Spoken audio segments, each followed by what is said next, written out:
Hello, this video is about tackling the exhaustion side of anxiety.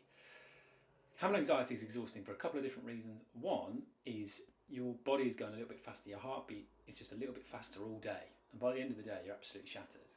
But also, usually, you're legging it around trying to fix everything. So you're doing so much and putting so much effort into making sure that everything works out okay, you're just wiped out by the end of the day.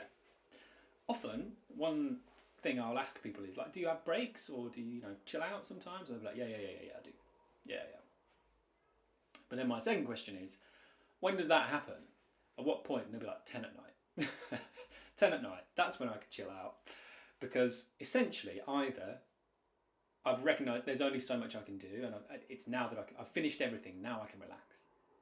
Or I'm so wiped out that I physically can't move anymore, so I have to relax. But the problem is, if you're that wiped out, you can't really relax.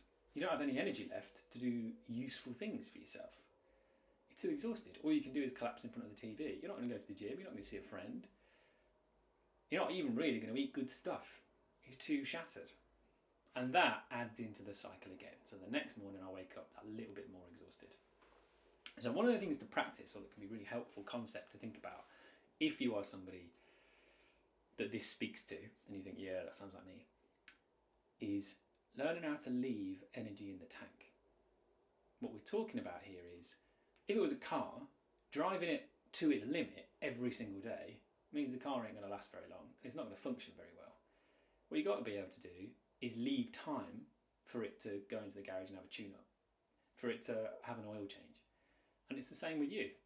What we're talking about is, rather than taking myself to the very limit before I take a break, is to practice at the beginning, maybe just giving it half an hour, or checking in with yourself and going, right, I need to leave about 20% at least. Ideally more. I'd say 40%. Once you're below 20%, you ain't functioning very well. You already can't really think about stuff.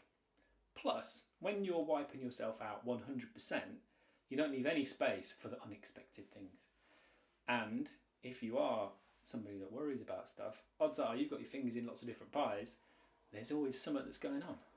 So leaving energy in the tank, realistically, gives you a better chance of actually being able to properly unwind when you stop, which means you'll be in a better position for the next day. But it also means you're better prepared if something actually does go wrong. That's what we're aiming to practice.